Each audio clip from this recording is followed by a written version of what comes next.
종교개혁자 마틴 루터는 그 아버지의 바람대로 법학도를 공부하는 그런 사람이었습니다.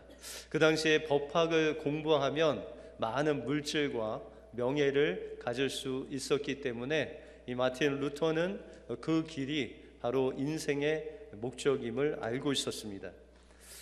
그러던 어느 날 친구와 함께 들역을 가다가 갑자기 몰아친 비바람이 몰려오고 천둥 번개가 치는 그런 궂은 날씨를 맞이하게 됩니다. 그런데 불행하게 이때 이 번개로 인해서, 낙뢰로 인해서 그 친한 친구가 그 옆에서 죽음을 맞이하게 되고 자신은 간신히 생명을 건지게 됩니다. 이때 두려운 마음에 마틴 루터는 하나님께서 자신을 살려주시면 제가 하나님께 드려진 수도사가 되겠습니다 라고 서원을 하게 되었습니다.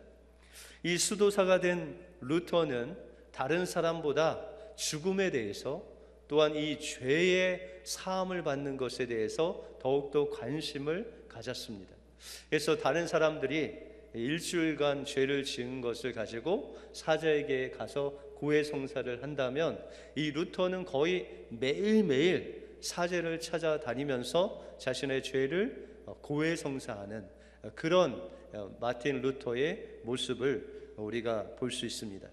그러나 아무리 이 마틴 루터가 고해성사를 하고 고행을 하고 성경을 읽고 하나님께 자기의 자신을 드리는 마음으로 금식을 해도 자기 마음속에 있는 그 죄에 대한 죄책감과 그 죽음에 대한 두려움이 사라지지 않았습니다. 그래서 어느 날 로마에 있는 아주 유명한 성당에 28개 계단이 있었습니다. 그래서 많은 이 성인들은 그곳에 가서 이 28개 계단을 무릎으로 올라가면 죄사함을 받을 수 있다라는 그런 전설적인 말을 듣고 이 루터가 그곳에 가서 그 고행의 길을 갑니다. 그래서 28개의 그 대리석 계단을 무릎으로 올라가는데, 올라갈 때마다 주유 기도문을 외우면서 자신의 죄를 간절히 사함받기 위해서 기도하면서 무릎으로 그 계단을 한 계단 한 계단 올라갑니다. 그 무릎으로 그 계단을 올라가면서 돌에 부딪히는 그 무릎이 피멍이 들고 또한 아주 고통스러운 그 고통이 다가왔음에도 불구하고 이 루터는 자신의 죄가 사함을 받는다는 그 기대로 그것을 참고 인내로 올라갑니다. 28계단을 무릎으로, 그것도 피멍이 들게 올라갔음에도 불구하고 이 루터의 마음속에는 여전히 그 제사함의 그 은혜를 체험하지 못하고 또한 죄책감으로 눌려있는 자신을 발견하게 됩니다. 그가 어느 날 하나님의 말씀이 이 로마서를 연구하고 읽는 중에 로마서 1장 17절에 나오는 하나님의 의에 대해서 그가 다시금 이 하나님의 의를 연구하게 됩니다. 전에는 하나님의 의라고 하면 하나님의 의로움 앞에서 두려움과 떨림으로 설 수밖에 없는 죄인임을 늘 생각했지만, 그때 다가온 하나님의 의는 긍휼과 용서가 많으신 하나님의 그 사랑의 모습으로 그에게 다가오는 것이었습니다. 그때 그가 깨달은 것은 이 하나님의 의는 나의 노력이나 나의 이 고행을 통해서 얻어지는 것이 아니라 오직 예수 그리스도의 그 은혜로 내가 하나님의 의를 받는 것이구나. 하나님의 의가 내가 노력하고 내가 고생해서 얻어지는 것이 아니라 하나님께서 나에게 주시는 것이다 라는 것이 깨달아져 알게 되었습니다. 그리고 오직 믿음으로 내가 예수 그리스도를 내 마음속에 영접할 때 그 하나님의 의 되신 예수 그리스도의 은혜가 나로 구원을 얻게 한다라는 그 말씀이 깨달아지는 순간에 그 마음속에 누르고 있는 그 죄 사함의 그 놀라운 은혜가 그에게 임하고 죄책감이 사라지고 죽음의 그 두려움이 없어지는 놀라운 은혜를 경험합니다. 이것은 루터가 그냥 얻어 누린 것이 아니라 그 하나님의 의, 하나님의 구원과 그 죄사함을 그토록 사모했던 하나님의 의를 사모하는 자에게 주님께서 주신 은혜였다는 것입니다. 오늘 본문을 통해서 우리도 루터처럼 이 하나님의 의를 사모하는 사람이 누구고, 또한 하나님의 의를 사모하는 자에게 하나님께서 어떤 은혜를, 어떤 복을 주시는지 오늘 본문을 통해서 살펴보겠습니다. 먼저 하나님의 의를 사모하는 사람은 믿음으로 사는 사람입니다. 오늘 본문에 보시면 6절에 보시면 의에 줄이고 목마른 자는 복이 있나니 저희가 배부를 것이미요 라고 말씀하고 있습니다. 하나님께서는 하나님의 의를 줄이고 목마른 자들에게 하나님께서 배부르게 하실 뿐만 아니라 천국을 소유하게 하신다고 약속해 주셨습니다. 원래 인간이 의롭게 되는 것은 바로 죄가 없는 상태를 가리켜 의롭다라고 그렇게 말씀합니다. 다시 말해서 하나님께서 정해놓은 그 말씀을 이룰 때 하나님께서는 그 사람을 정결케 하시고 의롭게 하시는 그 놀라운 은혜를 베풀어 주신다는 것입니다. 그래서 이 하나님의 의라는 것은 바로 하나님께서 우리에게 말씀하시고 그 말씀을 우리가 지킬 때 하나님께서 그 사람에게 의롭다 하심을 베풀어 주신다는 것입니다. 그런데 이 중세 때, 다시 말해서 마틴 루터가 있을 때에는 이 하나님의 의로 죄사함을 받고 구원을 받는 것이 바로 인간의 선행으로, 인간의 노력으로, 또한 그 성자들이 걸어간 그 고행의 길을 가면 그것으로 인해서 우리가 하나님의 의를 이룰 수 있다, 구원받을 수 있다라고 그렇게 잘못 가르쳤습니다. 그러나 이 중세 때 이야기한 그 노력과 선행으로는 우리가 구원을 받을 수 없다는 것입니다. 바로 우리가 구원을 받을 수 있는 것은 우리의 죄를, 죄 없는 인간의 피로 인해서 우리가 죄사함을 받을 수 있다는 것입니다. 근데 문제는 여기에 있습니다. 우리 인간 중에 죄 없는 인간이 하나도 없다는 것입니다. 그래서 로마서 사도 바울이 말씀하시기를 모든 사람이 죄를 범하였음에 하나님의 영광에 이르지 못했다라고 말씀하고 있습니다. 우리 인간의 어떠함으로는 하나님의 그 구원, 하나님의 의에 이룰 수 없다는 것입니다.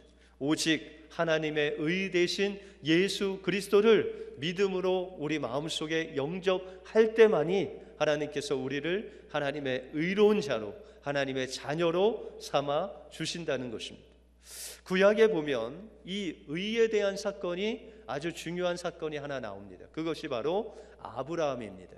우리가 창세기 15장에 보면 이 아브라함이 나이 들어서 하나님께서 약속하신 그 약속을 믿지만, 그러나 너무 아내와 자신이 나이가 들어서 그 자녀를 만들어낼 수 없음을 놓고 그 마음속에 후회와 또한 실망감이 있었습니다. 근데 하나님께서 아브라함을 찾아오셔서 나는 너의 방패요 너의 지극히 큰 상급이다 라고 말씀하십니다. 그랬더니 아브라함이 하나님께 말하기를, 하나님, 저는 너무 늙고 연약해서 아들을 낳을 수가 없습니다. 내 밑에 있는 이 충성된 종 엘리에셀이 바로 나의 후사입니다 라고 그렇게 이야기합니다. 그때 하나님께서 이 아브라함을 밖으로 데리고 나가셔서 그 하늘을 보여주시면서 그 수많은 별을 세어보라고 그렇게 말씀하십니다.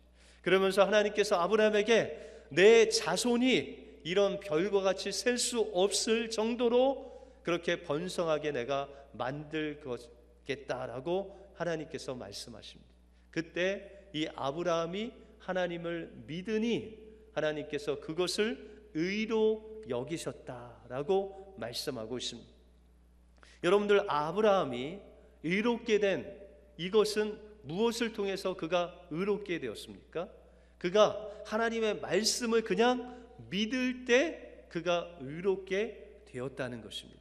여러분들, 아브라함이 인간의 생각과 노력과 방법으로는 하나님께서 말씀하신 그 말씀을 이룰 수가 없었습니다. 루터가 아무리 그 계단을 무릎으로 올라가도 그것을 통해서는 하나님의 말씀을 이룰 수 없었다는 것입니다.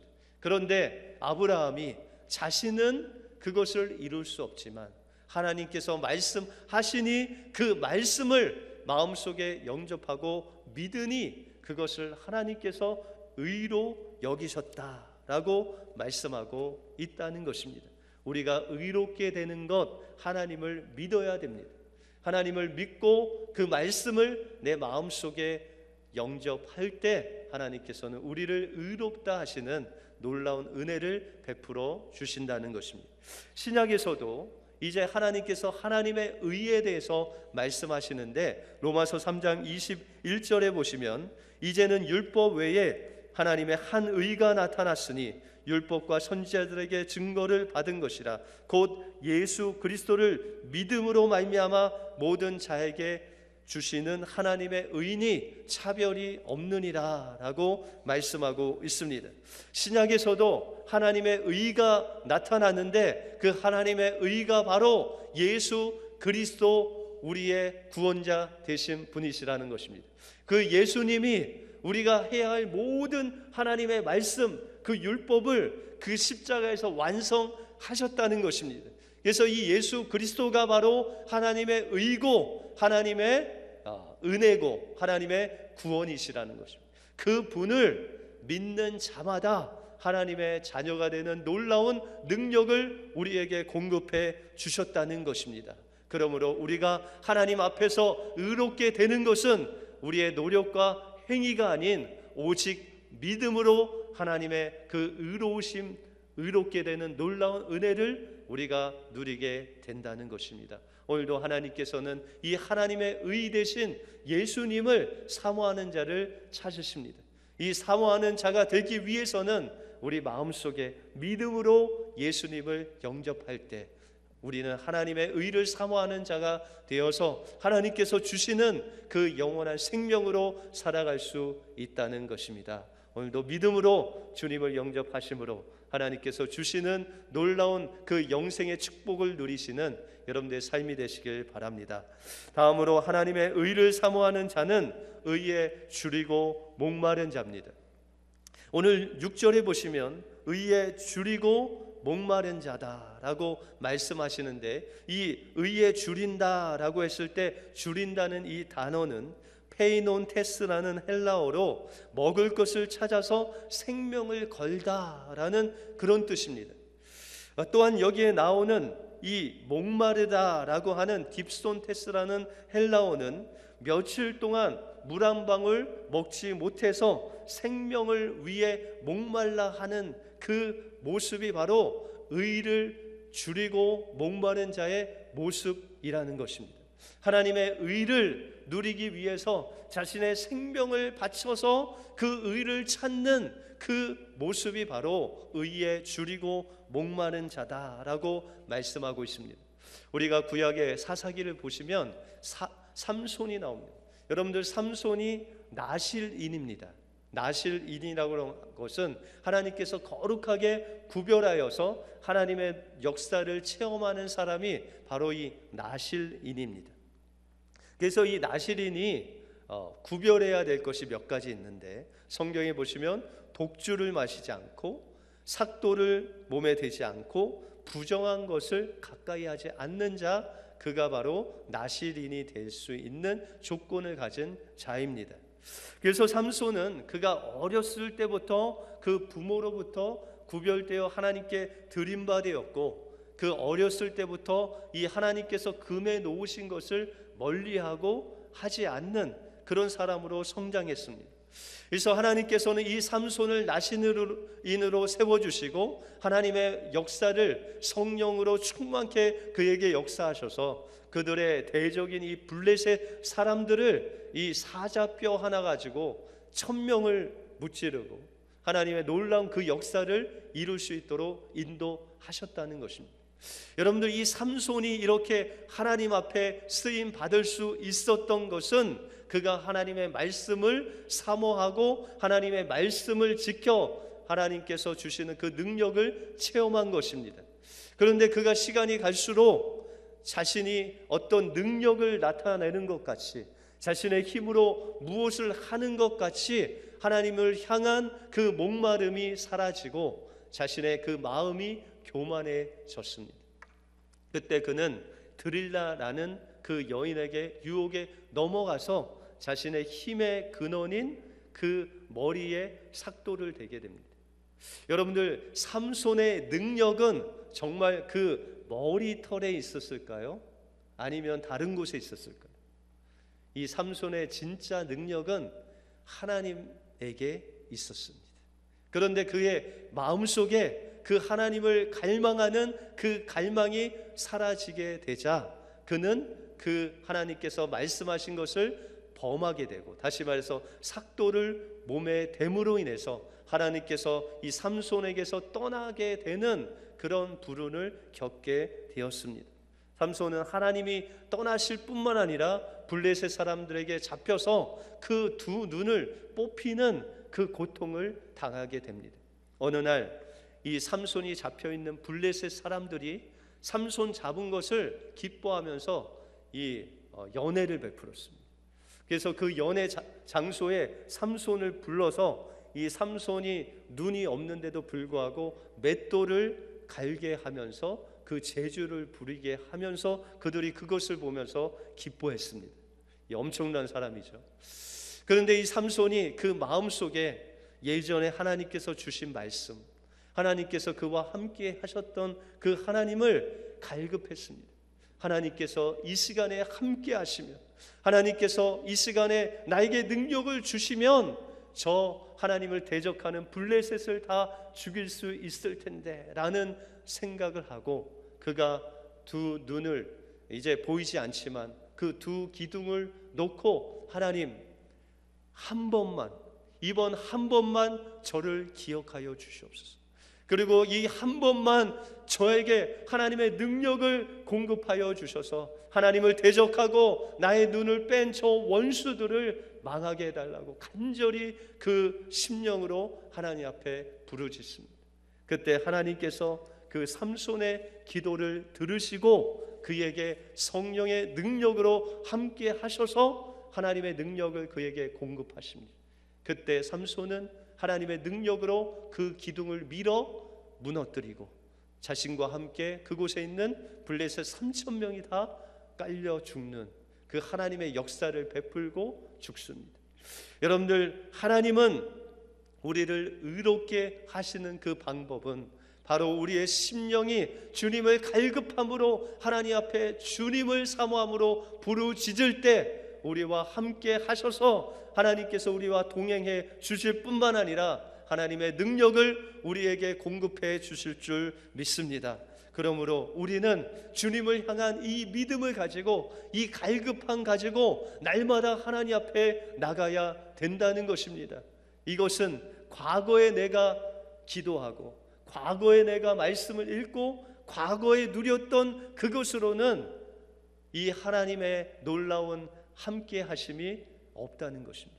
여러분들, 요한복음 3장 16절에 보시면 하나님이 세상을 이처럼 사랑하사 독생자를 주셨으니 이는 저를 믿는 자마다 멸망치 않고 영생을 얻게 하려 하심이라 라고 말씀하고 있습니다. 여러분들, 하나님께서 원하시는 삶은 과거에 우리의 믿음을 요구하시는 것이 아니라, 과거에 우리의 신앙을 요구하시는 것이 아니라 지금 내가 주님을 믿느냐 믿지 않느냐에 따라서 하나님께서 우리에게 영원한 생명을 주시느냐 주시지 않느냐가 결정된다는 것입니다. 여러분들, 지금 여러분들의 심령에 주님의 갈급함이 있으십니까? 여러분들의 생명을 들여서 하나님 주님 없이는 살 수 없습니다. 내가 가진 많은 것이 있지만 주님이 없으시다면 내가 하루라도 한 시간도 살 수 없습니다. 부르짖고 지금도 살고 계십니까? 여러분들 그 믿음과 그 열정이 있어야 하나님께서 우리에게 영원한 생명으로 인도해 주신다고 말씀하고 있다는 것입니다. 그러므로 우리의 신앙의 갈급함은 과거의 갈급함이 아니고 과거의 어떤 신앙이 아닌 지금 현재의 그 신앙을 통해서 하나님께서 우리에게 영원한 생명으로 하나님의 그 놀라운 은혜로 함께해 주신다는 것입니다. 바로 지금 주님을 갈급하시기 바랍니다. 목말라 하시기 바랍니다. 여러분들 생명보다도 더 귀한 그 주님을 사모하시기 바랍니다. 그때 하나님께서는 여러분들에게 찾아오셔서 하나님의 영원한 생명으로 함께해 주실 것입니다. 마지막으로 하나님의 의를 사모하는 자에게 하나님께서는 천국을 또한 배부르게 하시는 은혜를 주십니다. 주님은 이렇게 믿음으로 주님만 의지하고 주님을 갈급하는 그 심령에게 말씀하시기를 이 팔복의 처음과 나중에 그 복이 바로 저희에게 천국을 주시겠다. 오늘 6절 말씀에는 배부르게 하신다라고 말씀하고 있습니다. 무엇으로 배부르게 하시고 어떤 천국을 우리에게 주십니까? 여러분들 우리에게 있어서 천국은 무엇입니까? 구약에서는 그 천국이 바로 가나안 땅이었습니다. 그래서 이스라엘 백성들이 여호수아와 함께 가나안 땅에 가서 그 가나안 족속들을 물리치고 또한 그곳에 정착할 때 하나님의 임재와 하나님의 함께하심과 하나님께서 주시는 그 풍성함을 누렸다는 것입니다. 근데 지금 이 신약에 사는 우리에게 있어서 이 천국 가나안 땅이 어디입니까? 바로 여러분들의 마음입니다. 여러분들의 마음에 하나님의 통치함을 받고 있느냐, 아니면 그 가나안 족속들의 통치함을 받고 있느냐에 따라서 여러분들이 천국 삶을 살 수 있고 또한 때로는 지옥의 삶을 살 수 있다는 것입니다. 여러분들 갈라디아서 5장 19절에 보시면 여러분들 마음속에 이 가나안 족속이 최소한 15개 이상의 족속들이 살고 있다라고 그렇게 말씀하고 있습니다. 거기에 보시면은 음행과 더러운 것과 분쟁과 시기와 분냄과 당짓는 것 등등 우리 마음속에 이런 이방 족속들이 많이 살고 있다는 것입니다. 그러면 이 우리 마음속에 있는 이 가나안 족속들을 어떻게 해야 우리 마음이 천국으로 변할 수 있겠습니까? 바로 그 가나안 족속들을 주님의 이름으로 복종시키는 것입니다. 여러분들 마음속에 막 분노가 일어나면 주님의 이름으로 분노를 명하면 주님의 이름으로 명해 보십시오. 그들이 제어를 당하는, 복종당하는 것. 여러분들 마음속에 시기와 다툼의 마음이 일어날 때 그것의 다스림을 받으면 우리에게는 천국을 누릴 수가 없는 것입니다. 그러나 하나님의 다스림을 받고 그 마음속에 일어나는 그 가나안 족속들과 싸워서 복종시키면 하나님의 다스림이 바로 여러분들 마음을 다스리는 놀라운 역사가 일어나게 된다는 것입니다. 여러분들 마음이 얼마나 하나님의 다스림을 받느냐에 따라서 여러분들 마음속에 천국이 이루어지는 놀라운 역사가 이루어진다는 것입니다. 여러분들 예수님이 이 땅에 고난의 길을 가셨습니다. 3년 반 동안 그 십자가의 길을 가셨습니다. 네, 여러분들 그 예수님의 마음이 천국이셨을까요? 아니면 가나안 족속으로 인해서 고난으로 인해서 고통 속에서 살아가셨을까요? 여러분들 예수님을 만나서 묻지를 않아서 잘 모르시죠? 여러분들 예수님도 그 마음속에 천국으로 하나님의 다스림을 받았습니다. 여러분들 어떻게 예수님이 그 하나님의 다스림을 받고 사셨습니까? 예수님은 매일매일 그 새벽 미명에 한적한 곳에 가셔서 하나님의 다스림을 받았어요. 하나님 오늘 어떻게 살아야 됩니까? 오늘 누구를 만나야 됩니까? 오늘 조금 피곤한데 가까운 곳에 가서 전도하면 안 되겠습니까? 그러나 하나님께서 예수님에게 말씀하시는 그 말씀대로 예수님은 매일매일 그의 마음을 하나님 앞에 복종시키고 그 마음속의 게으름, 그 고난을 피하려고 하는 그 마음을 하나님 앞에 온전히 다스림을 받고 천국 가운데 하나님의 사역을 감당하셨다는 것입니다. 세계적인 복음 전도자이신 빌리그레암 목사님이 하나님의 놀라운 그 집회를 하는데 어떤 사람이 와서 이런 질문을 합니다.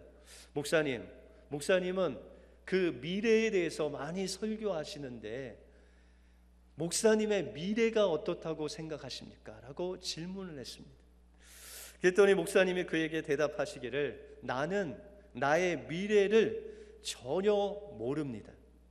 그러나 나의 미래에 대해서 한 가지 아는 것이 있는데 그것은 바로 나의 미래를 책임지시는 그 하나님의 손에 나의 미래가 달려 있다는 것을 내가 믿습니다 라고 그렇게 이야기를 했습니다. 여러분들, 이 유명한 빌리그레암 목사님도 그 한치 앞을 바라보지 못하고 그의 하루하루를 하나님 앞에 맡겨드리는 하나님의 다스림을 받아갈 때 하나님은 놀랍게 그 목사님을 쓰셨다는 것입니다. 여러분들, 내일 일로 염려하시는 분 계십니까? 아니면 10년 후, 아니면 15년 후를 걱정하시는 분 계십니까? 아니면 여러분들의 자녀의 미래를 걱정하시는 분이 있으십니까? 바로 그 미래를 주님 앞에 맡기시길 바랍니다. 하나님 앞에 내려놓고, 하나님, 저는 내일 한치 앞도 바라볼 수 없는 연약한 인생입니다. 하나님, 나의 마음을 주장하시고 나의 마음속에 있는 근심 걱정을 하나님께 모두 드리오니 나의 인생을 책임져 주십시오. 나의 자녀의 미래도, 나의 그 노후의 인생도 하나님께서 주관해 달라고 하나님 앞에 맡겨 드릴 때 하나님께서는 여러분들의 인생을 다스려 주실 뿐만 아니라 그때 여러분들의 심령이 천국의 삶으로, 주님으로 배불러지는 놀라운 역사를 체험하게 된다는 것입니다. 하나님의 의를 사모하는 자, 믿음으로 주님을 영접하는 사람입니다. 하나님의 의를 사모하는 자, 하나님을 나의 생명보다도 더 갈급한 심령입니다. 하나님의 의를 사모하는 자, 철저하게 우리의 마음을 주님 앞에 내려놓고 하나님의 다스림을 받는 자입니다. 오늘도 그 주님의 의를 사모함으로 하나님께서 주시는 그 영원한 천국을 누리시는, 영원한 생명을 누리시는 여러분들의 삶이 되시길 축원드립니다. 기도하겠습니다.